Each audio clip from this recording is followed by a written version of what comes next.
Cool. Panel, for far too long has the Catholic Church stayed silent, if not complicit with the ideals of oppressive regimes that has made the lives of the people in their countries a living hell. We think there's a world and a role in which the Catholic Church can play in signaling a way in which these people can find some alleviation to their situation and pave the way towards greater government in these countries. And that is why the Catholic Church, in doing so, as an actor, will also benefit from this sort of action. Therefore, what this speech will comprise on is what the Catholic Church cares about, why this empowers specifically the Catholic Church in different countries, and third, why this improves situation.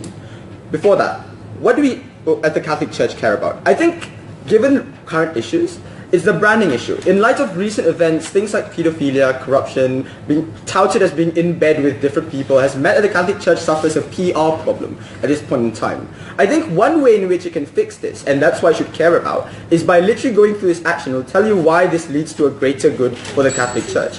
But the second bit the Catholic Church also cares about is the salvation and the protection of its people, followers, both now and in the afterlife. That is to say, the team that can best prioritize where the Catholic Church can maximize the number of people who is not only alleviated of suffering in the real world, but also achieve salvation in their eyes in the afterlife, that is the team that wins this debate overall. Hence, why do we empower the Catholic Church? A few reasons. The first is, I think, most importantly, it reconciles the brand on which they're working on. Specifically, it removes one avenue in which is demonized in the media in Western countries, and this leads to three fundamental benefits. The first is increased funding for campaigns. I think it's fair to say that individuals who donate to like super PACs funded by the Catholic Church have different calculus and reasons in mind. One of which is to not be branded as someone who implicitly funds oppressive regimes via the Catholic Church, because a lot of rich individuals care about their PR and their reputation. I think this takes away one limiting factor which limits the amounts of funding they can get. Secondly, I think superbly as well, because now the Catholic Church has excommunicated these leaders, Congress is likely to be more amenable to the Catholic lobby. And that means they're more likely to trade off for certain policies that might be passed in different countries where they're active and politically active as well. But thirdly, and this is where proselytizing comes in, I think in two aspects, one in which you convert more individuals, but two in which you prevent people from leaving. The Catholic Church, Christianity might be the largest religion in the world, but it's very quickly losing a lot of followers, and that's why the fastest growing religion is actually Islam. And the reason why is because a lot of the things the Catholic Church uniquely is looked at as like the medium, or rather the standard by which individuals should look at Catholicism upon joining or upon leaving that religion. Therefore, a lot of the actions are touted to be what it means to be a good Catholic, and what are the beliefs for that matter. And what that means is that to a large extent, if the Catholic Church excommunicates or rather condemns very strongly these individuals, it gives a lot of avenue for people to not hate, or rather not choose to leave as a result of disagreeing with these values which they ever so care about. Especially in light of how bad these regimes are descending into, how bad the situation these regimes are descending into, it becomes more and more of a problem the more the Catholic Church leaves it be. That's why it's particularly important we achieve more people who believe in salvation. But uniquely, how do we improve the situations in these areas then? Because I think the Catholic Church also believes in that. Three reasons. The first is it starves these leaders of the rhetoric of Catholicism. Why is it going to be an effective means? I think there's natural condemnation, normal ways in which some leaders do condemn these leaders, are one, ineffective for two reasons. They're ineffective because one, most likely it's inconsistent between different people, because there's no unifying bloc that condemns and excommunicates these individuals. The Catholic Church is fundamentally that unifying bloc. But secondly, it's also inconsistent because on one hand they're condemned, but it's still celebrated as individuals who can attend Mass as an important person and are celebrated by the Catholic Church in that way. But when this changes and they're excommunicated, they're starved of the ability to win on that rhetoric of Catholicism. But secondly, it also concentrates funding within these countries for politics, which are uniquely based on religion, on opponents of these individuals. These are regimes which are oppressive, yes, but still reliant on some sort of democratic procedure and due process. That means the ability for those individuals to gain funding from the Catholic lobby in those respective countries becomes exclusively more powerful when it's not divided between the people who are incumbents and ones running against them. But thirdly, I think, more importantly, they also get exclusive rights to run on the platform of Catholicism. And that's great. People communicate several issues and care about policies. But what you have to understand is for a lot of people, especially in regimes where people are poor, they don't have necessarily the time to communicate their values and assess them through policies. Hence, their values signal via the ability or whether or not these certain leaders represent their values in terms of Catholicism or the religion in which they believe in. That's why it's extremely important that it mimics that sort of thing, because it means these leaders get basically free-for-all access to this sort of narrative. But why wouldn't backlash happen in these countries? Because the argument might be that the narrative can be controlled by leaders and that's a bad thing.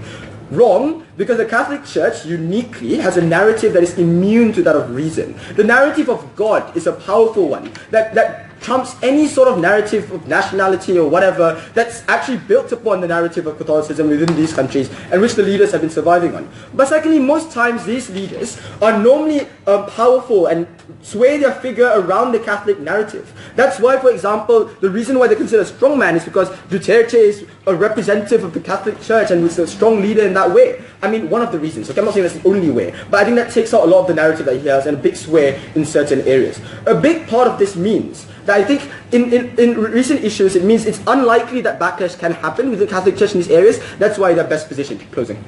So, like, my question is that, like, a lot of your case, like, applies to, say, the Philippines, but in Venezuela you have, like, a Marxist government that isn't, like, really dominated by Catholic elites. Like, why does your case work there? No, I think there's still a significant population which is Catholic, and to a large extent they do value signal to a large extent that influences democracy in a large way. So I think this goes and paves the way towards certain change. But even if it doesn't change, I think for a fact that the Catholic Church does that and gets the sort of benefits it gets in other countries outside of those countries is also a benefit you have to respond to. But lastly, I think in many issues the Catholic Church won't be removed from these countries because they're deeply rooted within the societies of these areas, which means if their concerns are about delivery of aid and humanitarian aid and the way in which the Catholic Church responds in charities and these organizations, they are unlikely to be removed by the current government, because doing so will be political suicide for those governments, especially because not only are they unrepresentative of Catholicism, they're now also active enemies of the Catholic Church. This unique position allows for the Catholic Church to both gain PR and enact some change that allows for its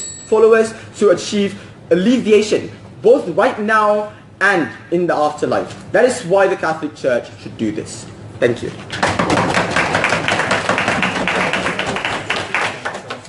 thank the Prime Minister, and I would like to welcome the Leader of Opposition.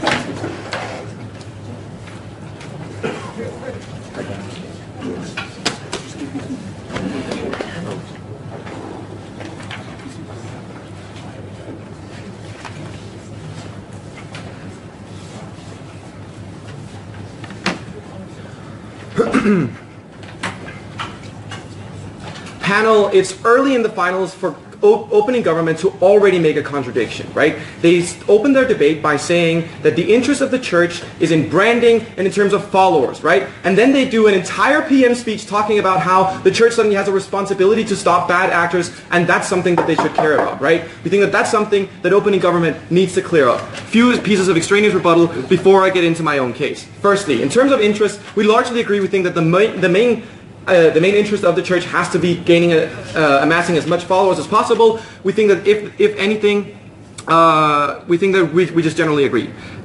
Secondly, even when it comes to the stopping the bad actors, we think that even if we were to concede that that is something that the Catholic Church should care about, we don't think that that's the case. In regards to Duterte, we think that people also elected him largely because that he's a strong leader and he's the one that they thought that they practically needed, right? We think that, sure, Catholic values do play a factor, and we think that, sure, that might make a difference, but we think that in general, we think that that the Catholic values don't exist in a vacuum. People can respond to simple other ideas, like there are many bad people in the street. Duterte will clear in a second.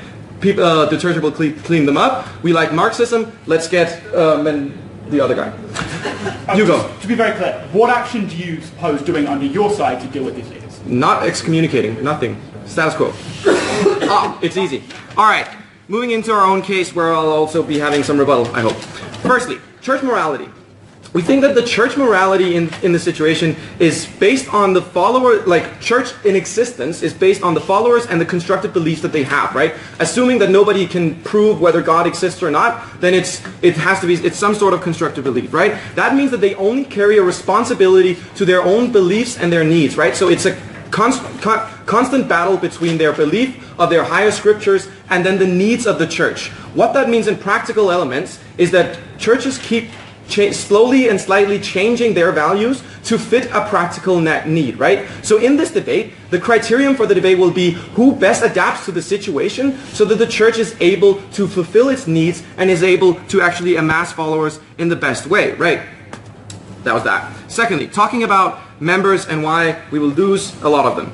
Firstly, we think that in these countries, we're forcing people to choose between two things that they care deeply about. One thing is their church and their religion, and the second thing is the leader that they feel like they need, right? We think that in short, that debate comes down to like a morale decision, whatever. Like the one thing is staying true to your morale and like your religious beliefs, and the other one is the practical need that you feel like you should have in your society and other ideological beliefs when it comes to the Marxism thing, right? We think that in these situations, we think that likely it's going to be a wash and it's 50-50 whether people choose, right? But we think that people are generally on a spectrum. It depends on how religious people are. So best case for opening government, or for government side, there's still a lot of people who are going to leave the church because they are not devout followers and they just are there because that's what you do in that country. For the other people, we think that there is that conflict because even for a devout Catholic Christian, we think that there's still the conflict between, look, we need to clean up our streets, we need Duterte, but I have my religious beliefs, what do I choose? We think that in some cases, and quite a bit of cases, we think that those will go to leaving the church, and we think that that's something that is very bad in this case. Also, an actor that opening government doesn't seem to talk much about is that there's a difference between the national and the international followers, right? So we think that when it comes to the national followers, that's where they need to choose between the leaders and their religion. But when it comes to international followers, we think that it's very unlikely that people will care so deeply about it, right? People care about the holistic idea of the Catholic Church, and probably more likely, they just believe in it. So they are a part of the Catholic Church to not go to hell and to follow the scriptures and to follow the ideas, right? They don't care about how a regional church in the Philippines or in Venezuela acts. They follow the religion because of a belief, or in a more practical sense, sometimes they just follow it because of the local community that it provides, right? We don't think that them excommunicating, it has a big influence on the international actors, right? So what does that mean in the end? We think that it means that it has significantly less followers, but we think that more importantly, on a branding thing when it comes to the Catholic Church, they lose several of their most devout countries when it comes to in general, right? So countries that have supported them for ages and have been devout followers of the Catholic Church are now being excommunicated as a country because they're disregarding the leader, right? I know that there can be some nuance and say we still love the people and blah, blah, blah. But regardless, the conflict within the country and within the people of that country, between choosing between the leader that they feel they need and the religion that they have, still provides that conflict and still means that they're excommunicating a country. Sure, I'll take closing. So could you provide some analysis on why the Catholic Church actually cares about sins, given that they change their conceptualizations of what is sin constantly? Actually care about sins? No, I'm saying that they don't care about sins because they change. I don't understand. All right. So lastly, we just think that in general, when it comes to the churches, right, and when it comes to these countries, the values don't exist in a vacuum, right? So there's the people that are choosing between what is right and what is wrong are not solely following the Catholic values, right? So even if opening government wants to come up here and say, look, we're fixing Philippines, we're stopping Duterte from murdering people on the street, and fixing all these issues, we think that the problematic thing is, no, the countries decided on these leaders, they chose these leaders because they felt that that's what the country needed, right? In the end, we think that the church's interests regarding, or the church's influence on these countries are contingent upon the fact that they follow the trends of these countries, right? It's contingent upon catering to the values that the country have at the moment. What we're saying on opening opposition is the church, the Catholic Church as a whole, should be focused around the situations that they're in to amass as many followers and to actually focus on the existence that they have, right? Final remark is, we think that the idea of Pope Francis starting to be slightly more interventionist and starting to take more progressive stances on a few things, we think that that's something that could maybe in some years' time lead to this being a good thing for the Catholic Church. But at the moment, the Catholic Church needs these followers, needs to cater to the political spectrum or the political scene that there is at the moment. And for all those reasons, I think that we're quite proud to oppose.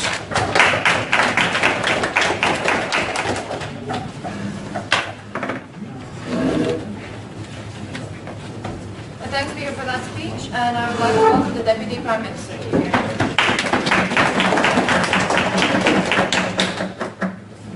Actually, I've got my phone here.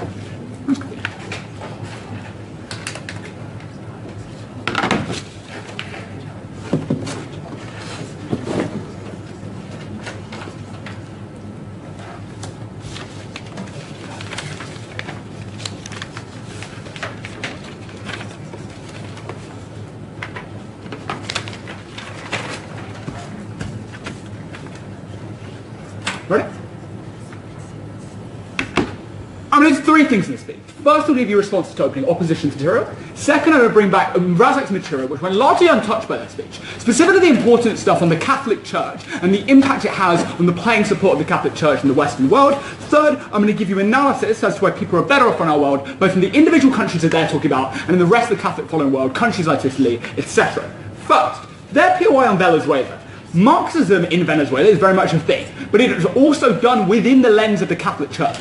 Why? Because they recognize the way in which they're going to galvanize support to support Maduro's regime is by appealing to both of those things to begin with. Therefore, they engage in a scenario, you need to engage in a scenario where lots of these followers are Catholic to begin with. Second, they say, but belief under their side in opening opposition gets worse.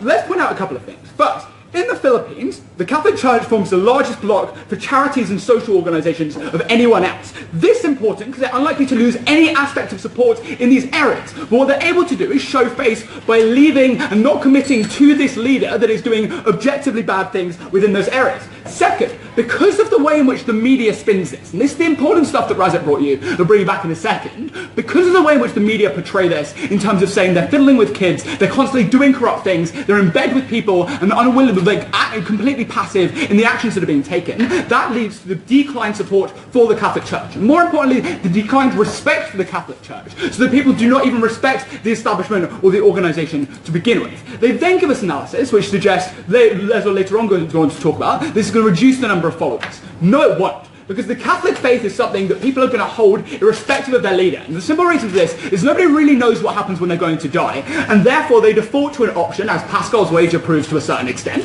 that you're able to believe in God. It makes sense to believe in God in these scenarios. As a result, lots of people believe in that doomsday scenario and are likely to stick to this. It's also the fact that it's rooted in their family traditions, whatever else, and therefore they're unlikely to go without that. Let's bring back some of Razzaq's stuff that goes importantly unresponded to.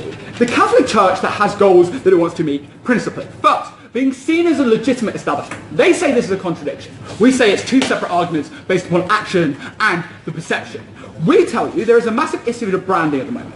The branding issue for three different groups. First for the supporters, second for the funders, and third we're going to talk about for other entities. Why is this? First, because there is a contravening narrative, especially in media, that Catholicism is good.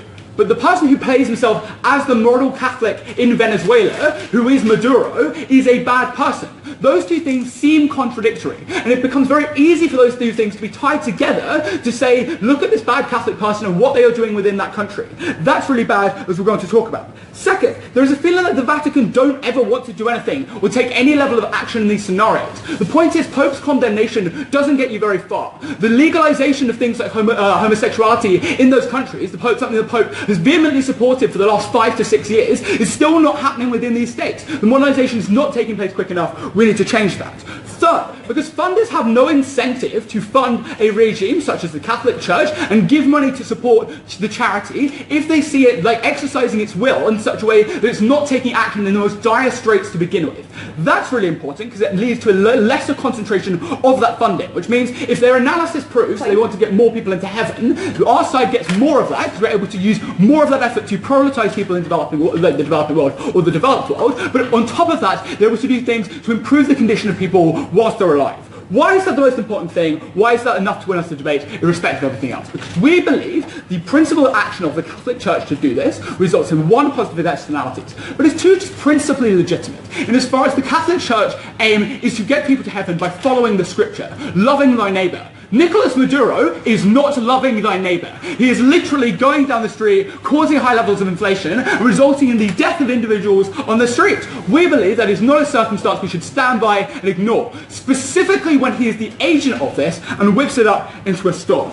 Third, and why people are better off in our world. We break this down into two parts. First, on within the country. Second, on in general countries like Italy, etc. I think the first thing is, they're less likely to elect a demagogue to begin with. Because often the way in which Maduro got into power specifically is because he got a certain amount of votes and that vote pool was able to increase. The key thing there, he was able to appeal to being Catholic and being a reasonable person. We tell you that it's more likely to be stopped at the point where the Catholic Church is more active in this scenarios, pointing out situations where it's not willing to stand by certain leaders. Why? Because there is a big Catholic following that went behind him because of saying that he was a Catholic. We're able to change that under his side and get better leaders into those countries to begin with. Second, we create lobbying figures within those countries. Razzaq gave you a bunch of political analysis to say that we're able to free the assets of leaders and therefore they're more inclined to take their weight. We're going to give you some more stuff. First, because the majority of the people on the grassroots who want to believe in Catholicism and don't buy their leader Maduro are still likely to take the assets that the Catholic Church would still be giving them. They'd be still able to get some level of supplies into the country. Even if they couldn't get supplies, they'd be able to get money wired into the country. That is still a good thing and sees the Catholic Church is able to stay strong in these scenarios. Second, because now, even if they don't have those things, they have an increased motivation to support the Catholic Church. The reason for this is it's shown to be something the dictator or the authoritarian government in power doesn't like. At the point where that leader contravenes the values that you believed in for generations and generations, and the value that the country itself believes in, we believe that it's like to lobby up people to the point where they're willing to take action in these scenarios. Opposition might say, our media control. We've already given you a response to that, but here's a second one. We tell you importantly that the media is often reaching these areas. Why? Because lots of people in these areas have connections to the outside world, whether it be family members, whether it be anything else. That's how they're able to get informed on those issues. Why is that better? One, it creates a greater critical mass of people who are willing to stand behind the campaigns to actively get rid of these regimes to begin with. It's only a good thing in as far as under status quo there is an unwillingness to go with it. We have a much greater incentive to do it under our side. Second and most importantly, we're able to make sure that within those countries, less of the demagogues happen in the first place. That's important because people are able to live better lives at the time that they are on Earth. That's a really important thing. Second, on how it affects leaders under the status quo. One, you're more likely to rethink your position if you're an average voter. Why? Because it forces people to think about whether they value their leader more than their religion. What does this do? I think this makes leaders make concessions on things. I think it means that they're more likely to moderate if they see this threat that they might actually lose an election. That leads to better conditions to begin with. Second, it means that you're likely to put solid pressure on these sorts of things. That's incredibly important as well. Third, on the outside world, we think that the number of people you're saving under our side and getting into heaven is greater than theirs. The simple reason for this is that more and more people are buying into Islam because it's seen as a relatable religion that they're able to understand in the present day and world. The problem for the Catholic Church is that it seems archaic. It seems something they shouldn't stick with, and it seems like their values are in contradiction with themselves. For all those reasons, very proud to stand on opening government.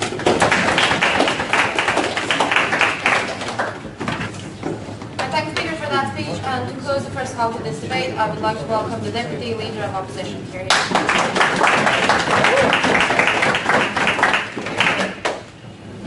And thanks, Speaker, for that speech. And to open the second half of this debate, I would like to welcome the Member of Government here.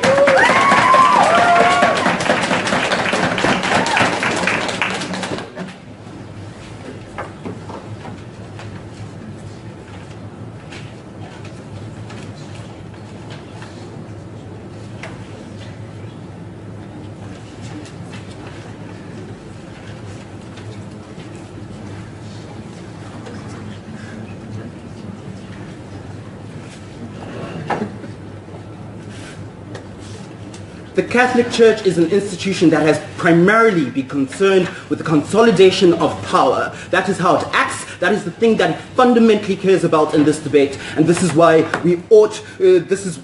why the Catholic Church should act in a manner which does so. I'm going to do a couple of things. Firstly, I'm going to provide you with important context about how the Catholic Church is acting currently. Secondly, I'm going to give you explicit rebuttals, particularly to the opening half of the debate. And thirdly, I'll extend in terms of what does this mean for the Catholic Church in terms of the amount of power it's able to accrue in these countries specifically. Let's look at some context. Because firstly, what we need to acknowledge is that the Catholic Church is concerned about expanding.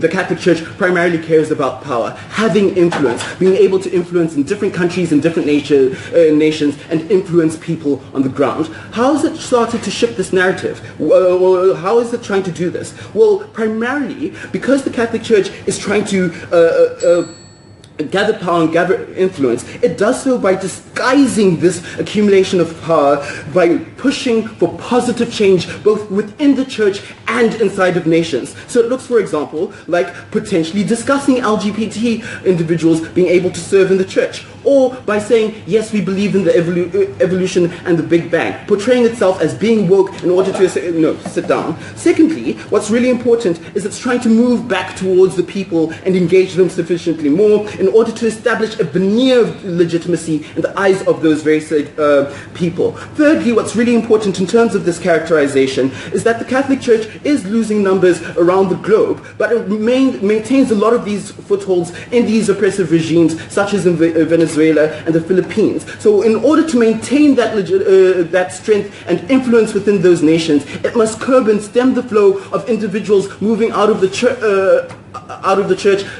particularly in its strongholds, in order to maintain that. This is the thing that they fundamentally value in order to maintain that influence over large numbers within the country. Sit down. So, let's look at some explicit refutation, because this is really important.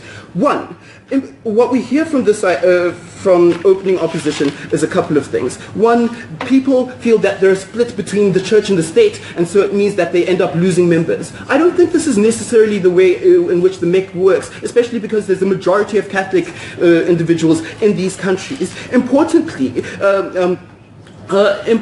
note here that people are still likely to believe in the church, but you do have the gradual bleeding of individuals out of the church. Where they're likely to go in these instances if they're dissatisfied with their regimes? Because an important point of context that they're just missing is that, yes, in the past, when the people were, these individuals such as Maduro were elected, they were in line with what the Catholic Church wanted, but there's been a progression in time, and so they're actively circumventing what the Catholic Church really particularly cares about. We think it's likely that these people gradually bleed into churches that are willing to criticize the state and willing to criticize the government. In order to stem and plug up that flow, they need to tie it up by criticizing that government, by taking the harshest action that they can particularly do in order to reform, reshape that narrative, in order to expand its influence in terms of people. We tell you excommunicating these individuals is the perfect way in which you do that. Please sit down. No, thank you. They then go on to talk to us about how this doesn't necessarily mean much for international followers, because either they believe or they don't believe. But at the point at which you have a plethora of different Christian religions, and there are those that are willing to criticize, people can bleed into those. So you curb the flow of the bleeding into other forms of Christianity by specifically criticizing this and bringing people back, giving them an incentive to care, particularly because there's a new woke generation that likes woke things. So you're catering to that and creating that sort of influence. That's what they ought to care about, engagement that we don't necessarily get. The final thing is that we get from opening opposition is that, well, it's particularly strange that the Catholic Church has specifically changed their mind in their instance, given that at the point at which these individuals had been elected, the Catholic Church was fully in support because they had all of these policies, but now they're going to start excommunicating them. We tell you that this is fully and internally inconsistent, because at that point in time, at the point of their election, these individuals were doing things that the Catholic Church particularly cared about. But at the point at which you're fundamentally circumventing doctrine, when you have things such as sacraments for penance, and you are not doing things such as penance, you are actively harming the members of the community that the Catholic Church is trying to protect, then at this point in time, the Catholic Church must take action in these instances. It's not enough for it to simply lay idly by. It's a tough call, but the Pope needs to do so. Also, the perception of the Church as being in bed with the West doesn't actually occur because, one, majority Catholic, not enough. There isn't enough persuasive value in it in those instances. But also look at the Pope. Where does the Pope Francis come from? I think his identity as being Argentinian, South American is deliberately against that narrative. You can't change. You don't just magically change it in those instances. You don't have that. Extension time. We're getting, this is going to be super exciting, I think. So, at the point at which the Catholic Church cares about the consolidation of power. We hear a lot of about power. What does this specific mechanism do in terms of this? Well, one, what we need to acknowledge is that these strongman leaders are gradually eroding the influence that the Catholic Church has in these nations, and fundamentally in terms of how it's perceived. Also note that because of the hands-off approach that it traditionally takes, it erodes this even further. We tell you that the Catholic Church wants to maintain a dominant moral authority of having people with influence, and members of the clergy being paid well, and so on. We also think that this influence is maintained by having things such as Catholic schools, and so on. So we tell you that darn it, sorry. So at the point at which the Catholic Church is willing to excommunicate individuals, sending an incredibly strong individual, but using and leveraging all of the power that it has within these nations, because it has a lot of resources, it owns a lot, we tell you that it does a number of things. The first thing is it means that they're able to subvert the erosion of their power. Secondly, it sends the strong message that they're willing to contest with these leaders, specifically sending the message that they will interfere with politics, and a strong mechanism by which we get leaders to come specifically to the negotiating table with the power and might of the Catholic Church, subverting their power while disguising our accumulation of that power for using positive change. We tell you that at the point at which the Church particularly cares about power and influence, this is the best mechanism by which we are able to do so. Thank you very much.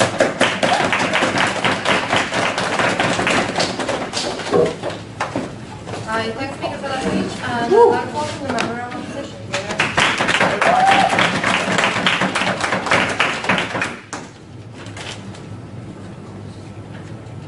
Okay. Dear panel, we believe that all three teams in this debate not only missed the comparative, but literally debated another motion. Let me remind you that motion says Catholic Church would excommunicate. This means that this is not only the debate about whether Catholic Church should act or should not act against those oppressive regimes, but it is also a debate about the method, which means that most of the stuff that opening government is talking about is something that is not exclusive to the motion about excommunicating, but it might work also when we say that the motion says also that, you know, we will criticize or heavily criticize or impose some sanctions or whatever.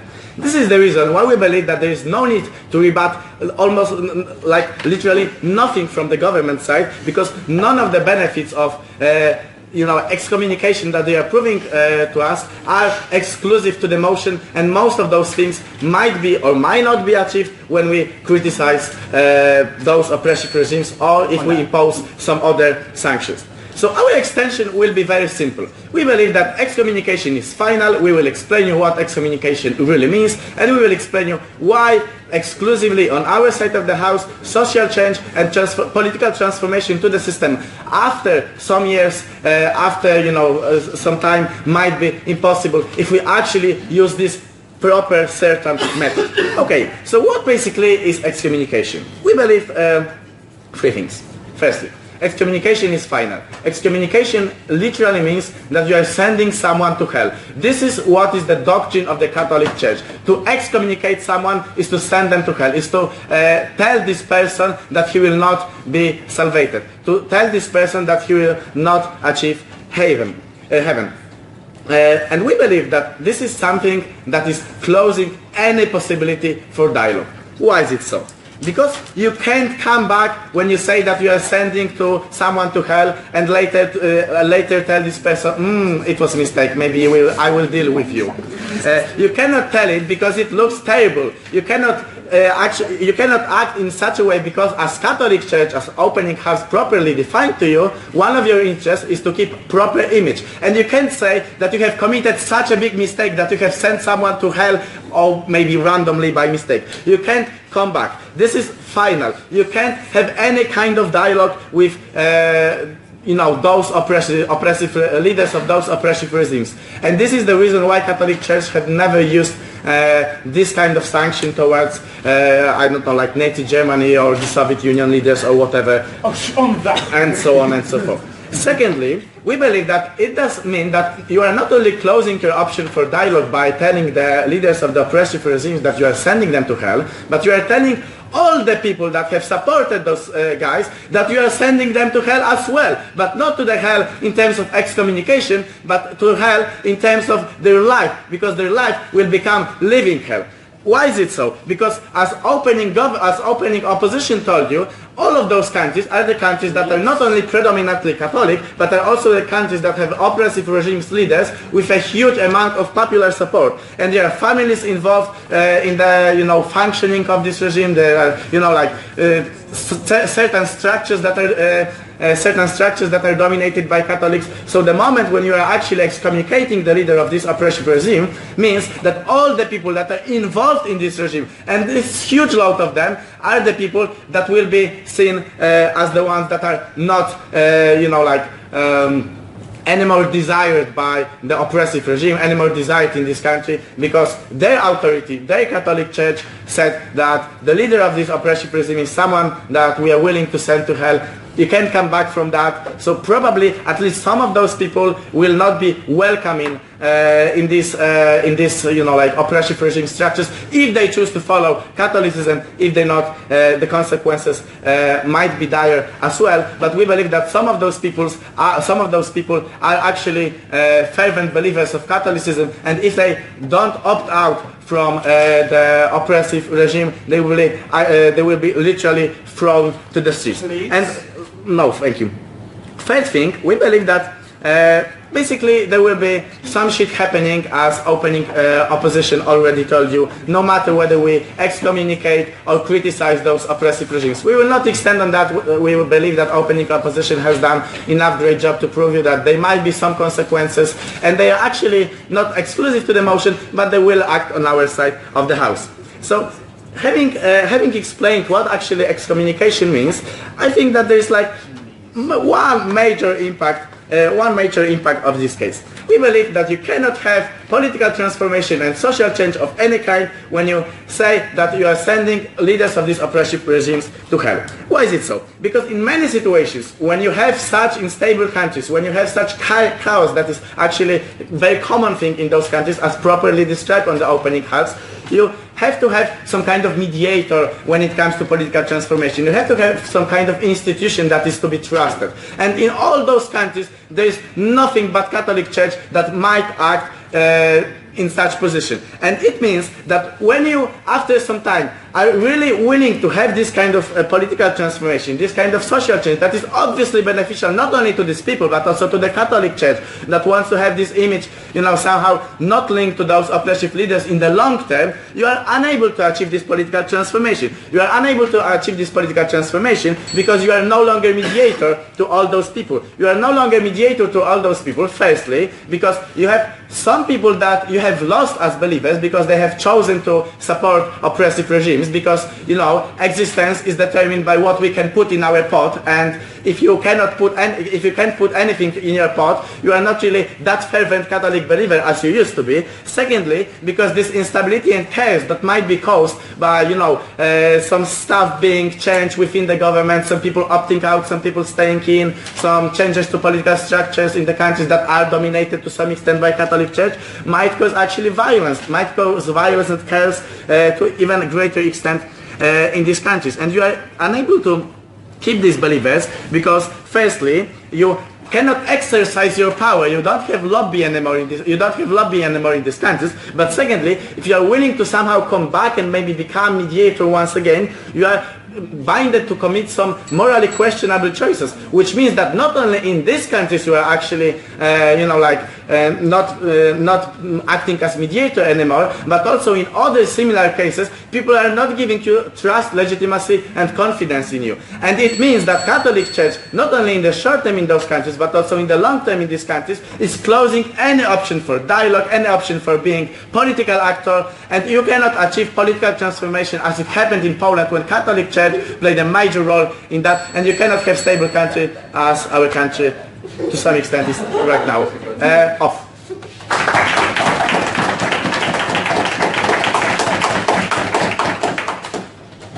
The next speaker for that speech, and I would like to welcome the last speaker of the government side, the government waiting here.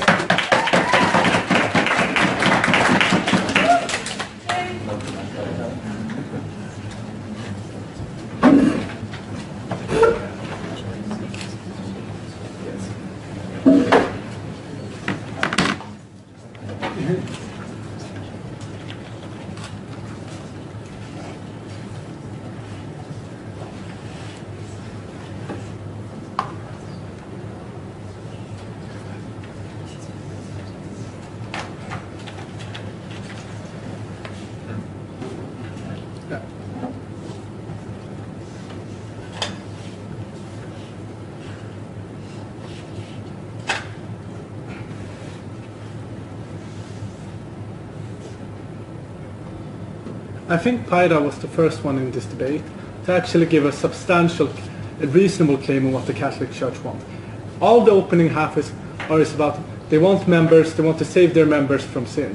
Paida told you how about that the Catholic Church is constituted by people who are in power and people who want to have power and to maintain that power, and that this is the perfect means in order to achieve the end of retaining and staying in power. I think that's fundamentally why we take this debate.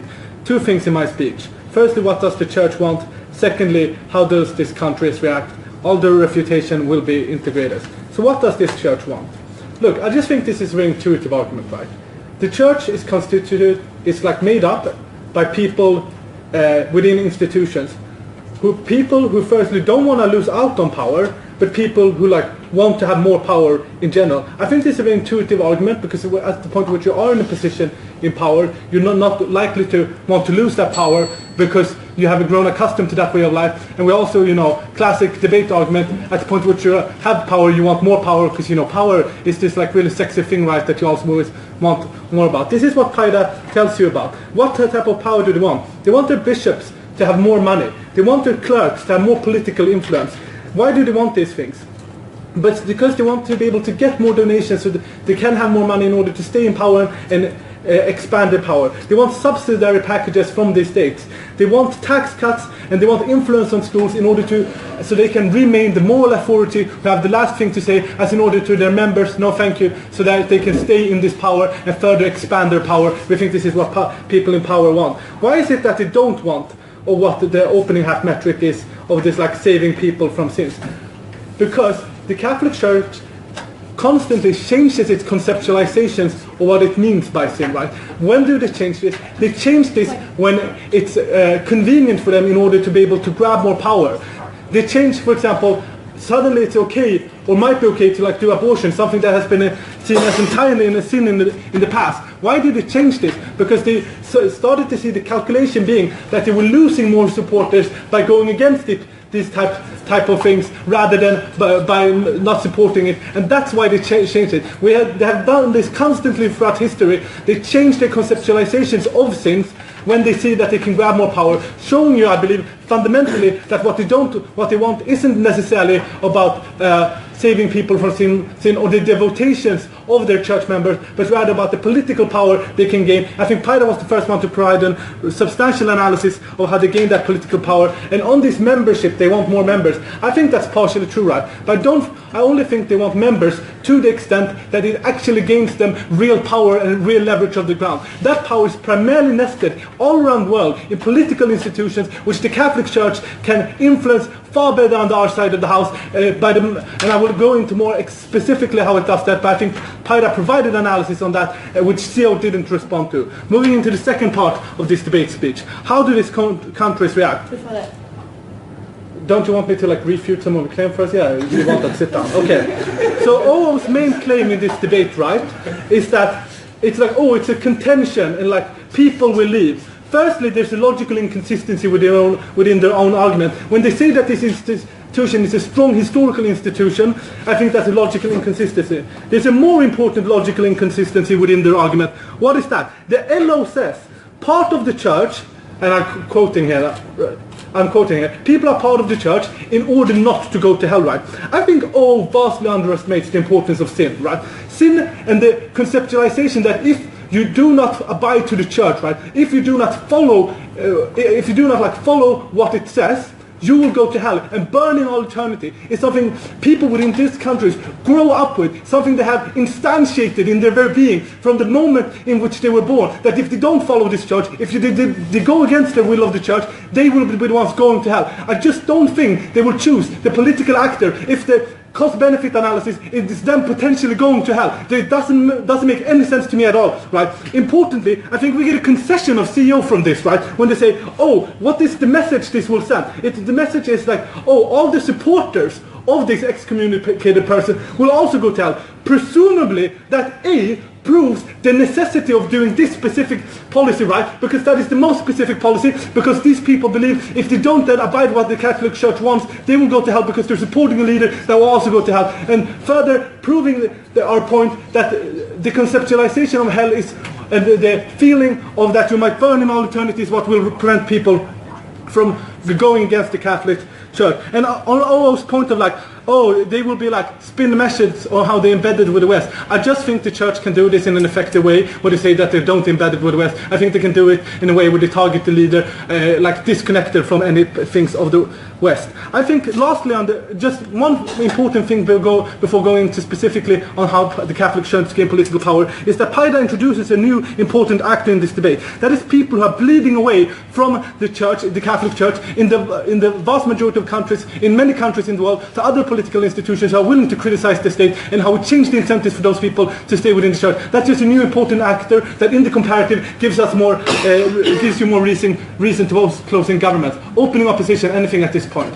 Look, if you agree that political influence is important, we argue the regional dynamic is important as well. Because the Pope Francis might say abortion is cool, but Philippines doesn't really think that. It's not in the constitution that is allowed. So there is no transition of power in that sense.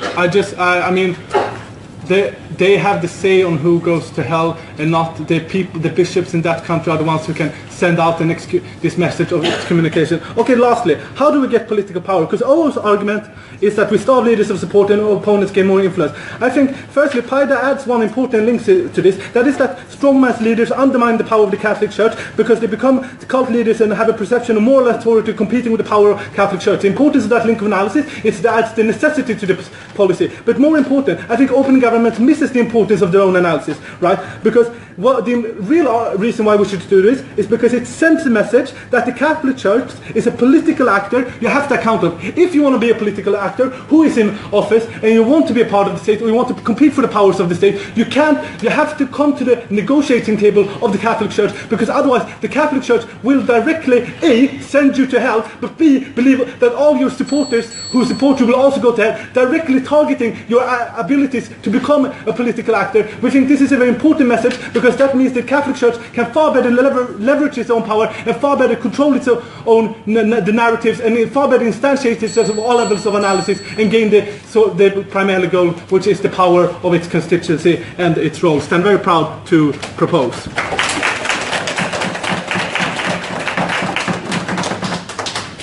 I thank the government whip, and I would like to welcome the opposition whip to close this debate.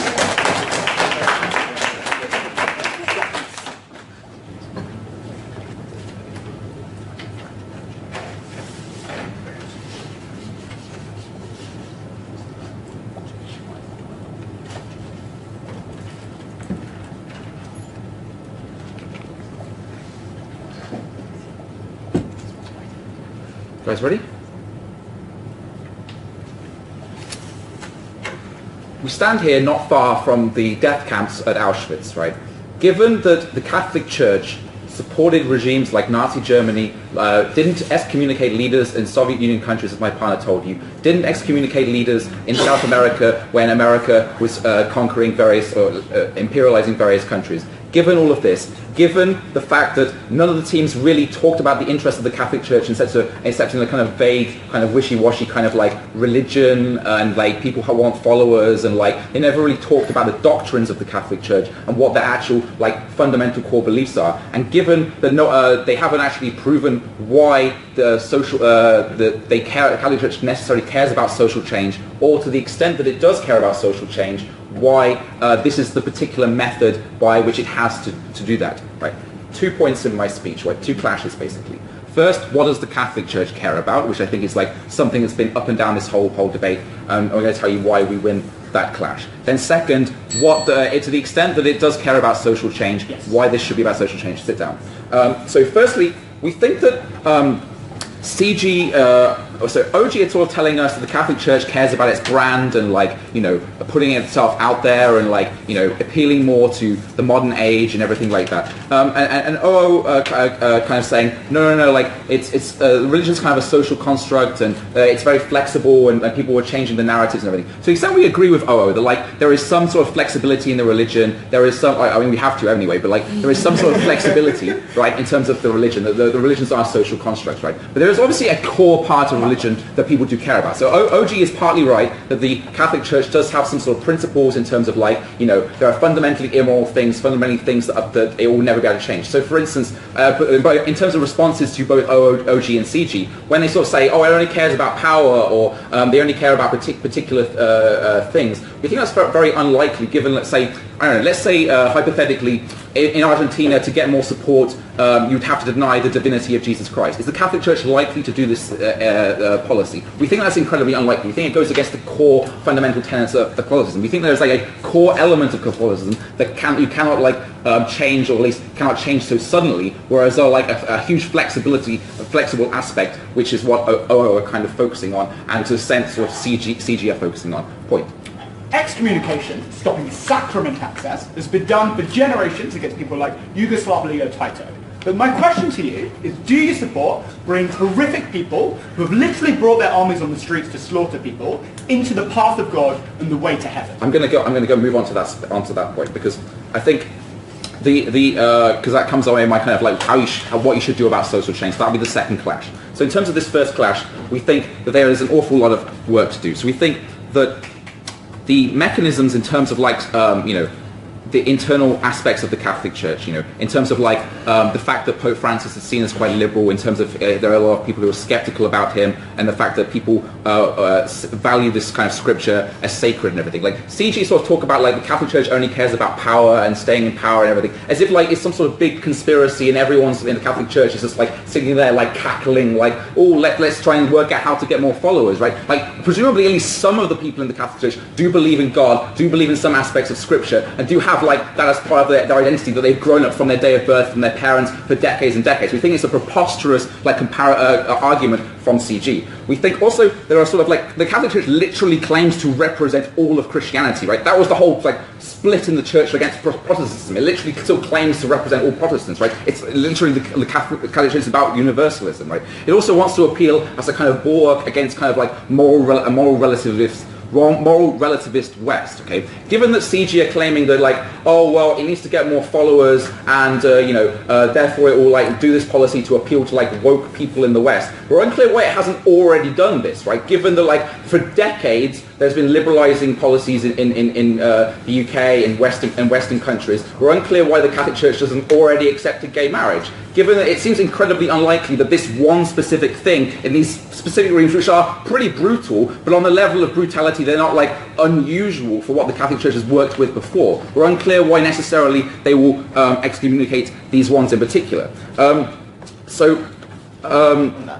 thank you. We think that there's a kind of they're valuing like this keeping in power over anything else. And note that all of the claims on the Gov bench are purely about criticism rather than excommunication, right? We can have leaders criticizing governments clergy criticising these governments in these countries. In fact, in many of the countries they already do. So for instance, in the UK, the Catholic Church criticised when we passed gay marriage or when we've made welfare cuts that have hurt poorer people. In Venezuela, many of the clergy are opposed to the regime. They do speak out somewhat. We're happy for that thing to happen. We're unclear why necessarily excommunicating is the most important thing. We think excommunicating is, one, about signalling, and two, about the actual religious effects of this in terms of the issue. So in terms of moving on to this kind of principle about social change, no thank you. So they tell us that, like, oh, there's going to be loads and loads of, like, you know, violence going on in these countries, therefore you have to do something to stop this. Note that this assumes that the Catholic Church is just some sort of, like, vague, fluffy kind of, like, they don't like people dying kind of religion. No, that's not what the Catholic Church is. The Catholic Church is something that literally says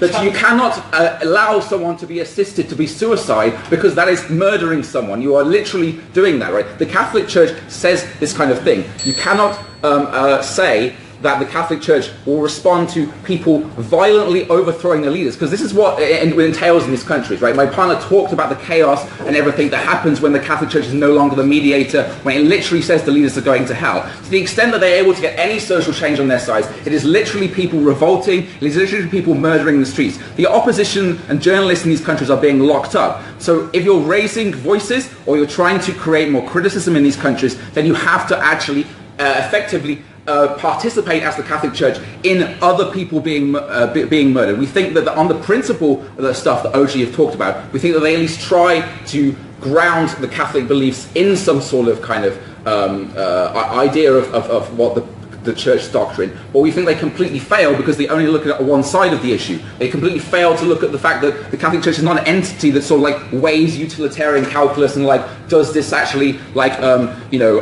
create more net utility? It's the Catholic Church, not Jeremy Bentham. So op.